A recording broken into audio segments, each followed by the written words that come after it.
In the first step of the traditional papermaking process, the craftsman begins by peeling the bark of a special tree, the Duong tree. This tree grows abundantly in the mountainous regions of southern China.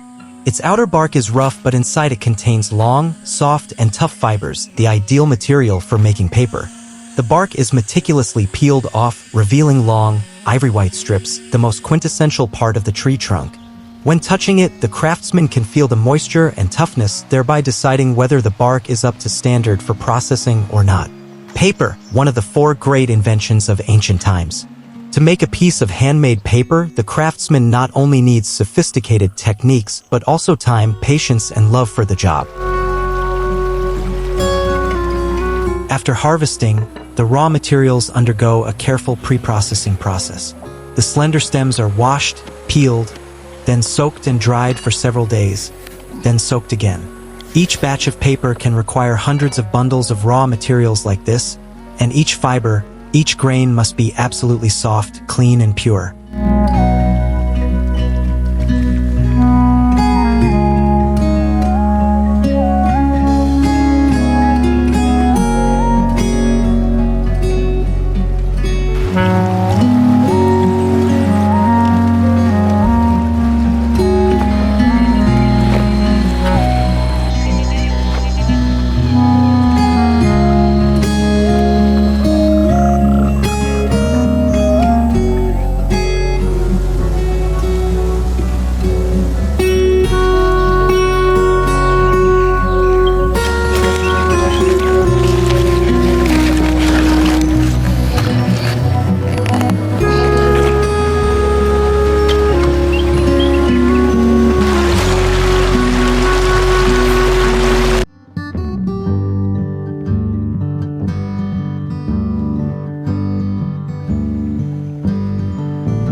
After soaking, the raw material is cooked for hours to dissolve each fiber.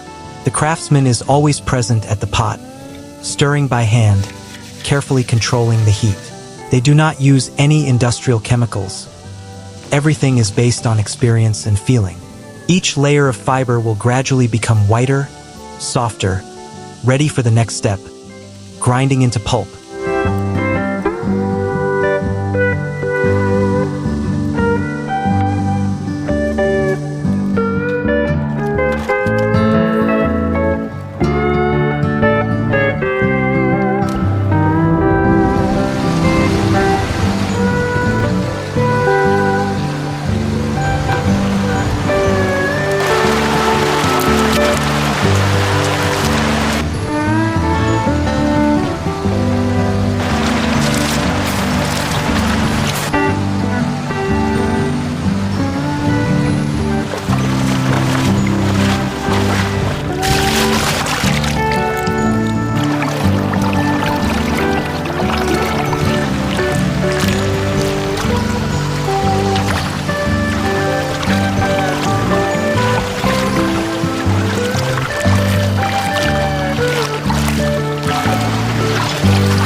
This is the most labor-intensive step, pounding and grinding the fibers into pulp.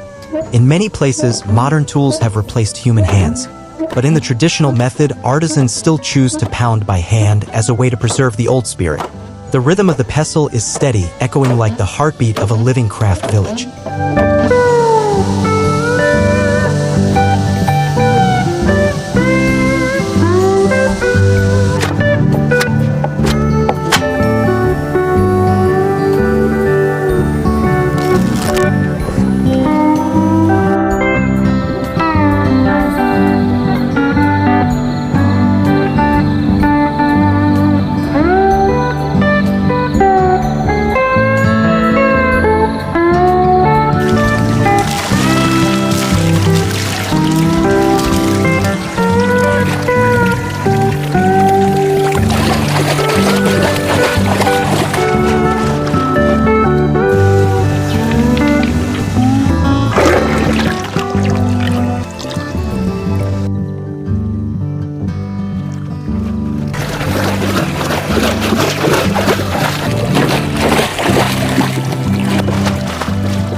After being ground into a fine powder, the pulp is diluted in water.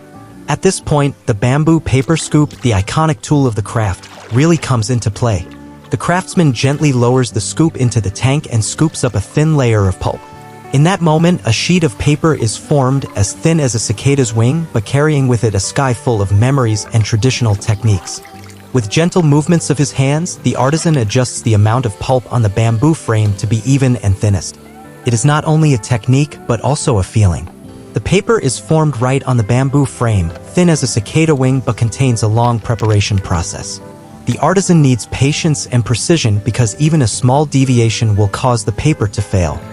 Once enough pulp has been scooped out, the worker gently places the frame on a cloth or wooden surface, allowing the wet paper to adhere. This technique requires practice. If the operation is slow or erratic, the paper will wrinkle or tear. The wet papers are then stacked layer by layer, with cloth or thin boards in between.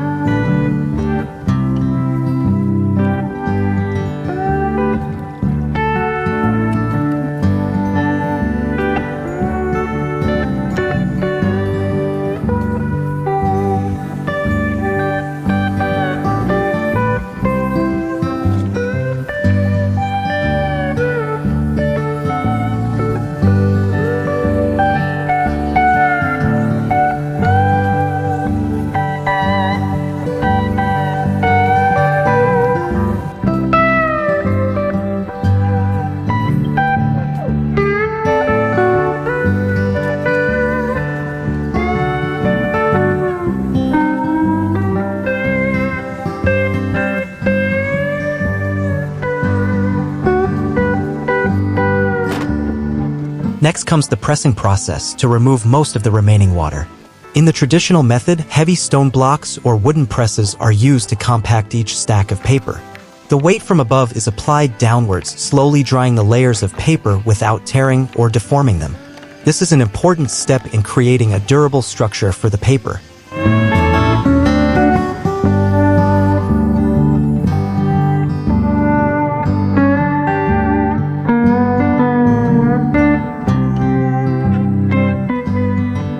After pressing, the sheets of paper are peeled off one by one and left to dry. In the gentle sunlight of the countryside, each sheet of paper gradually dries, shining with a natural ivory white. Drying paper is not simply drying, it is also a process of revitalizing each sheet of paper, helping them achieve the necessary brightness, durability, and flexibility.